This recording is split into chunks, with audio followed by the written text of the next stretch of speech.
It is not a news that COVID-19 has become a pandemic. It is also not a news that nations of the world have been being proactive to contain the virus all over the world. And of course, containment is a very serious challenge among nations of the world, according to World Health Organization. And that brings us to a topic of discussion on your image today. Public relations, COVID-19, success story on containment. And that's what we'll be talking about today on today's edition of Your Image from this station. I have, of course, my guests are in the studio already from different strata of the society. Join me as I welcome Mr. Tayo Akinpelu. He is a State Secretary of the National Volunteers Group. COVID-19 is an entrepreneur and, of course, development specialist. Mr. Akinpelu, you are welcome to Your Image. Thank you very much. Also, I have an erudite scholar, a PR practitioner, a PR veteran, so to speak, the immediate past chairman of the Ogun State chapter of the Nigerian Institute of Public Relations, Mr. Tokwe Aderamola. You are welcome to Your Image, sir. Thank you very much. Good day, viewers. And also, we'll also be tackling the issue from medical perspective, and that is why I have in the studios with me a public health specialist and of the Department of Community Medicine and Primary Care, Federal Medical Center, Abeokuta, Dr. Abayomi Eriosho. You are welcome to Your Image. Thank you, viewers. Good day. And let me start my discussion with Mr. Akinpelu, who is the State Secretary of the National Volunteers Group COVID-19. His group has been working assiduously to assist the government in containing this virus in Ogun State and beyond. And may I ask, Mr. Akinpelu, what has been the collaboration? What has been your role, the duty of your organization, or NGO, for that matter, to contain this virus, especially when many people have been locked down, you know what I mean? They have been indoor for close to a week now. Thank you very much. I must say that the National Volunteer Group is a group of different professionals that have found themselves to come together. We have people from the development sector, we have people from the civil society group, we have doctors, nurses, and a host of a lot of professionals who just felt that with the history that the pandemic has had in the international sphere, and that is now coming to Nigeria, there's a need for people to be willing to volunteer to support in different processes. One of the first things we have done is the fact that we have emphasized on what we call public enlightenment. We have done a lot at the level of the community. One key strength about the National Volunteer Group is the fact that it is a group that exists in all the nooks and crannies of the state. I'm talking about the ward level. We have structures at the ward, at the local government, and at the state level. So this makes it easy to disseminate correct information. We also have something that makes it work. There are peculiarities. You know, it's different from passing information and passing the right information. And there's also a difference between passing the right information and passing it the way a community person will understand.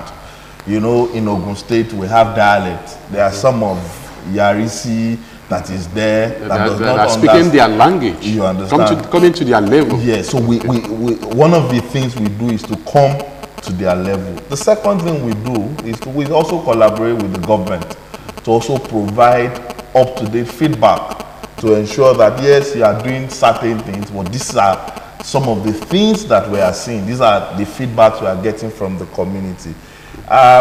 We are also supporting the medical team to also go in terms of contact tracing, you know, because we live in an environment where, you know, getting information is not as easy. We are not in a society where you can just click and say, I stay at number 17. Yeah. So the data is not there. Yeah, the data is not there. But because of our experience in community work, it makes it easy at times when we solicit. And the other thing, like we said, is also to coordinate everybody.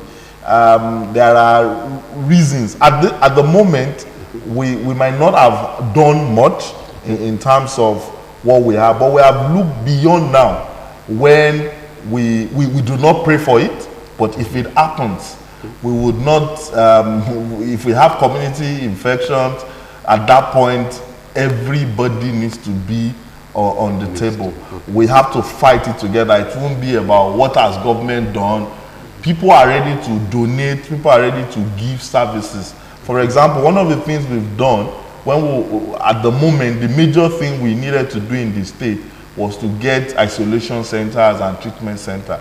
So we started advocating. We identified that in communities there are buildings that people are not even using.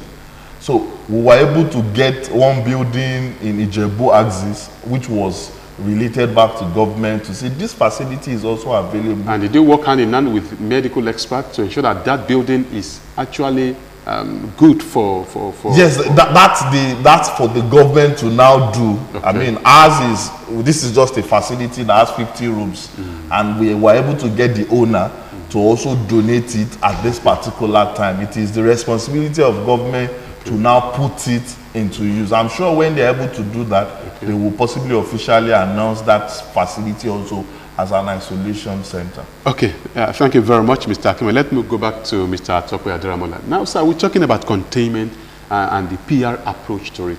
Firstly, let's look at the role of NCDC, National Center for Disease Control. There are a lot of misinformation going around. Okay, this one is not put in the data of the NCDC, that one is not contained this and that. And there are a lot of wranglings between state government and this particular government agency.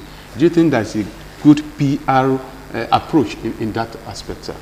Well, thank you very much. I think that it's a little bit early to indulge in a blame game, because this is a pandemic that has met us in this part of the world, and I can say to some extent in the globe, you know, out of the blues. Mindful of the fact that the fountain of of this pandemic actually was in China, and that it actually started around September or thereabout of 2019. That's why it's called COVID-19. And it ballooned suddenly to the world, you know, hitting everybody like a thunderbolt. But the first thing that I would like to say before I go to your question is that we all have to have a perfect understanding about even similar pandemic that has hit the world before. And from my little studies, even though it's coming strange to many of us that the Covid-19 appears to be the first, is not actually the first. Well, can you please enlighten us on that? Yes, okay. Because about 100 years ago, in 1918, between 1918 and 1919, and of course it's quite auspicious because that was at the same time that the World War, the First World War, was going on, and after which we have the League of Nations. This type of virus, it was called the avian flu, if I got it right, which record has it that though it emanated from the US, but somehow the US is used to not wanting to take such type of image minus, attributed it to have come from Europe, simply because that was a time of the Civil War, and a lot of the soldiers, you know, had this military mobility that took them to Europe. And of course, you know, at that time, the world was still fairly primitive vis-a-vis what we had now. We had two challenges on hand. There was a war. The World War was going on, and then this pandemic was hitting the world. And how did it now come to Africa and to Nigeria? Because it was here, and that's a very shocking one when I discovered it, that it came to Nigeria through the West African coast. And this same blame game, it was nations blaming nations. That if Nigeria was blaming Ghana, that why did you see this type of thing? And it came, and ironically, it came in through Lagos, you know. Just the way this way it came. I did a little piece recently. I said, is it not an irony that this pandemic in 1918, 1919 came in through an European, and it's also coming in again through an European. And of course, it went like that. But the pattern of its spread at that time was alongside the mode of transportation at that time, which was the railway. After Lagos, just the same pattern. It came to Ogun. As if history was repeating itself. It came to Ogun, and then later it went to Ibadan, and from Ibadan to Ilorin, to Bida, Karanamoda, and so on. But the essence of it was that it upstaged global demographic order. You know, about 500 from record, 500,000 people, you know, lost their lives in Nigeria. It was quite huge, and of course, we got over it. But why did I go into this historical excursion? Is that we need to know what has happened. History is there for us to learn from.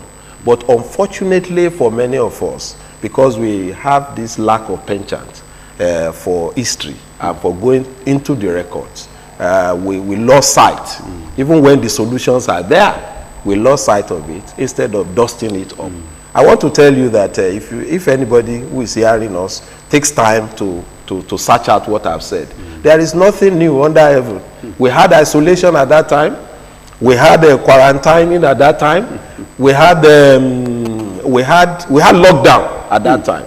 Mosques were locked down. Churches. Schools were locked down. Churches were locked down. And just as if it's a rehash of what has happened now. But I found out that a lot of, even some of us, where I'm starting from now, is that as opinion molders, because the role of public relations is for us, as first of all as practitioners, to be opinion molders, to be thought leaders. But how do you lead thoughts? How do you opinionate when you yourself, you are not appropriately informed? And that is what I have seen today. The world has become a global village, and the social media has gone all over the place. Everybody working today is a journalist in his own right. Is a trader of information. Like we had earlier, is even a doctor. We had so many doctors that never went to medical schools today. So everybody is and then this is where the role of public relations comes. Public relations, we are supposed by training to stand ourselves out as thought masters, as people who themselves are knowledgeable, encyclopedic, who know one thing of everything and everything of one thing, to put things in perspective. That hey, this is not a persecution against a religion. This is not probably the end time. This is not probably a nation causing another nation. But we have had it before, and this is the pattern. Now coming to NCDC. Okay, yes. maybe before we go there, because I have more questions, maybe than answers. Well, I'll come back to that. Let me now go to Dr. Erinushu. So, thank God that you are a community medicine expert, and we are trying to contain this virus. People at the grassroots, the rural people, this containment, do you think it can also work in the rural areas? Because many of them don't even they don't listen to radio, no electricity in the areas. So what effort are community medical experts making to ensure that this message gets to the grassroots, especially to the rural dwellers? Thank you very much. Maybe I will have to go back to what Mr. Akipelu said. Okay. Volunteerism. Okay. You know, despite the fact that we are community experts, okay, it is not possible for us to be in the rural area 24 hours. So there is need for collaboration with people, with NGOs and other people who are ready to volunteer with us. So that's been said. But what I've found out from what you said is that the people in the rural areas, like you said, this is an era where we that are even in the urban region, we don't have electricity. We have, but it is epileptic. It is epileptic. Maybe because I don't have in my area, that's why I say we don't have. You see, even the dry cell battery, they are not just easily come back now. They are very expensive. You know, in those days in the village, you have small transistor radio all around. People are not able to afford it now. So in that area, I may want to say, we have not done well. Because just 2 weeks ago, I was watching a news program on one of the television stations. They went to an area in Lagos, I think they called it Makoko. and they were asking people about COVID. Only one boy about 5 years was able to say something about COVID. And he said that COVID is in Yaba. That's what the guy said. And when you look at Makoko to Yaba Isolation Center, you now wonder. The only thing the boy knows is that that place, they put COVID there. And you look at the area, Makoko area, you know, is the dirtiest place you can point to in this part of the world. And such a thing is going on in Lagos, and people in that area are not even aware. And when you look at amount of money government has spent on information dissemination, on radio, television, and you know, find that this group of people are not aware. So it means the more vulnerable you are, the less information you consume. And when the more vulnerable are not informed, they are danger to us. Those of us that say we are enlightened, we know about this, we know about. What of the vulnerable people that are not enlightened, that are not aware of what we need to do? So I think the voluntary group, the NGO, need to partner more with the government to take this information to the doorstep of these people. Like he was saying the other time, that they speak their dialect to them. So people need to go now, maybe to knock door, or use this native way of town hall meeting, and all this kind of idea to get that information to them. Because when this thing first came, you know, we started hearing governors and some important people. Even the average people, we say it is the disease of the big men. So if you call it the disease of the big men, then the rural people, we call it the disease of the elite. So the blame game has started again. So we need to let them know this is not Shokmono or another Orisha fighting us again. This is real. It has come. I think I will still come back to that, and we are still going to juxtapose between the modern medicine and the. You're listening to Your Image on this station, and what we're talking about today is public relations and COVID-19 success story on containment. How far have we been able to contain it? Of course, different organizations, government agencies, the media, they're trying their best. But we just want to look at the area where people still need to be more enlightened, educated, and informed about COVID-19. And my guests are still in the studio. And of course, you can be part of the program by calling on the number being displayed on your television screen. You can also join us on social media platforms, on our Instagram, on our Facebook, on our Twitter, and of course on our website at www.pr-primus.com.ng. Let me go back to Mr. Akipelu. Doctor has said something about the importance of, I think we have somebody on the line. Hello? Hello, afternoon, sir. Yeah, good evening. You're welcome to Your Image. Yes, sir. I give those gentlemen on the seat. I just want to make something clear to you people, sir. Because we in Shagam here, these people, they Hello, we can hear you, Mr. Monday from Shagamu. Sir. Hello? We are with you. You're on air. Please go ahead. At least those people are not here. Oh, it seems we have issues with that line. Mr. Monday, you can call us back. The food away. Okay. Of which they came to a street called through. Please go ahead. People never themselves for this one. And one of your journalists, I don't know whether it's your journalist, with the camera, he was catching. Hello? Hello, I'm with you, sir. So I don't know the way they are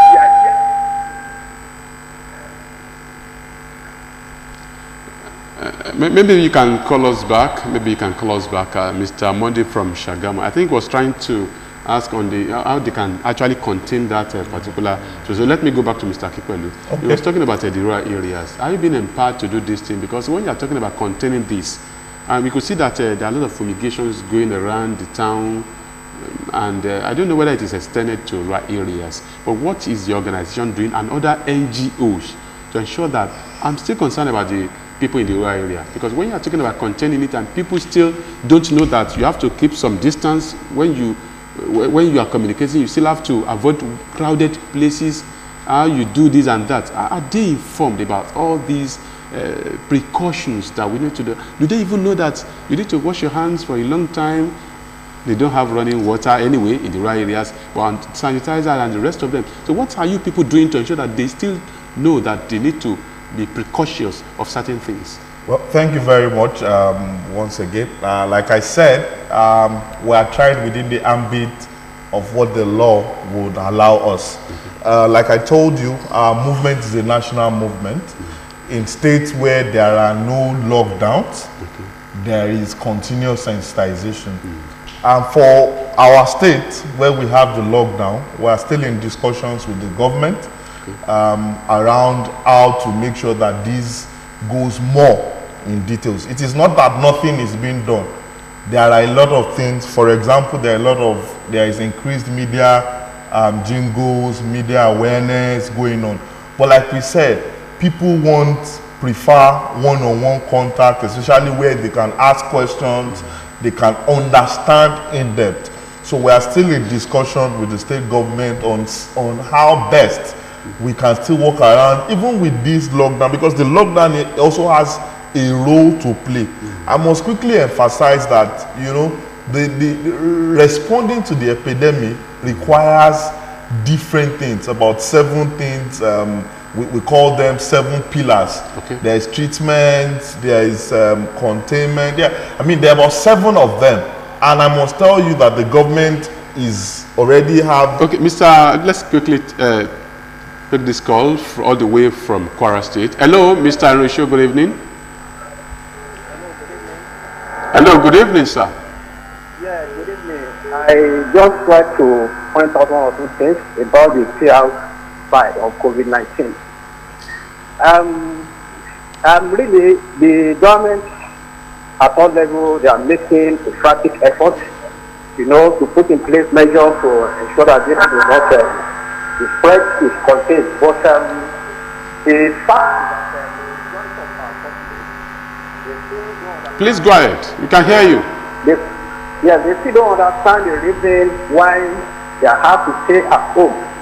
Many people, they don't understand it. They don't understand, you know, the magnitude of the situation that we have in our hands.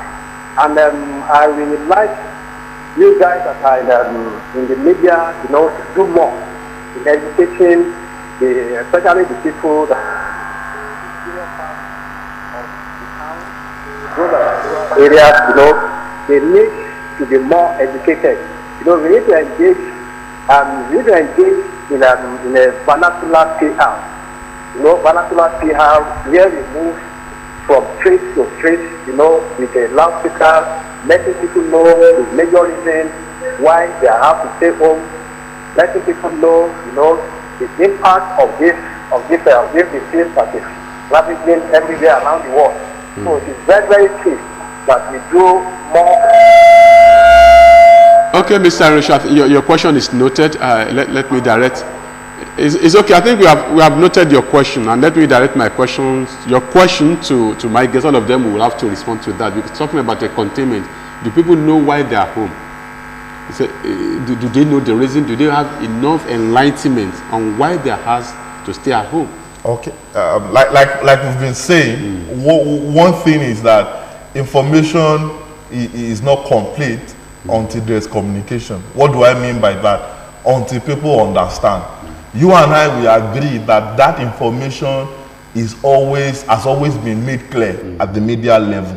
The level where we need to get to now is the level of community engagement, where people can be properly primed around the need, and they would then now change their behavior. The level where we are now is just basically awareness. People are, yes, we know there is COVID-19, we know, and we know we've been told to stay at home. People do not necessarily have not gotten to that level where they have that full understanding. And the understanding will come with continuous awareness and that community engagement. All right, let me go to Mr. Daramolan as a PR person. That man that called Mr. Richard from Chorus talk about enlightenment, awareness of why they asked to stay at home. Is the media doing enough in that area? Well, if we take an evaluation, I can say that we're not doing enough. The media is not doing enough. And secondly, there's something called strategic communication. which has two principal components. What are you communicating? And who is communicating? Who is communicating? What are you communicating? The reason why I came with the historical excursion the other time is to help opinion molders, is to even help media people, is to help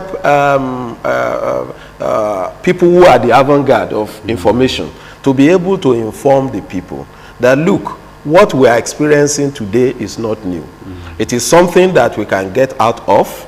It is something that the mortality rate, from what I have read, is not even as bad as malaria.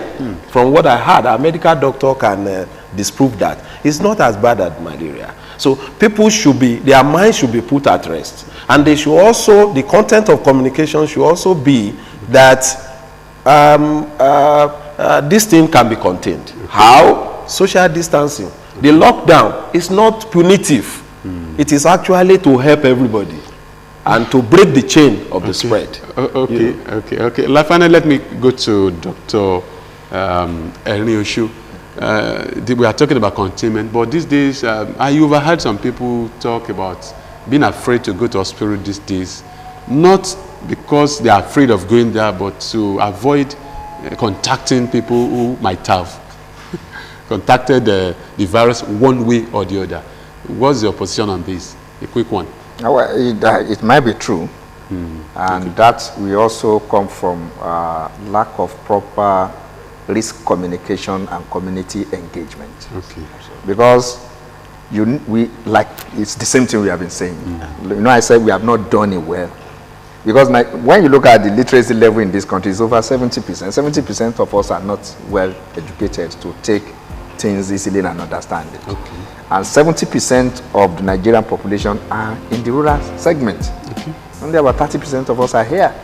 So we still need to get that information to the basis. Okay. Yeah. Okay, we'll get to the information to the basis. I think we'll continue with this particular topic next week, God willing. And this is where we draw the curtains of this week's edition of Your Image from the station. I want to say a very big thank you to Mr. Tayo Akinpelu, who is the Secretary, National Volunteers Group, COVID-19. Thank you very much for being part of this show.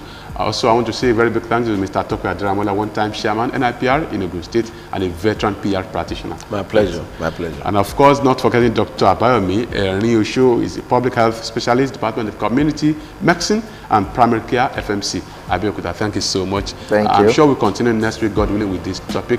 And until we see you next week, stay home, play safe, and be strong. God bless Nigeria.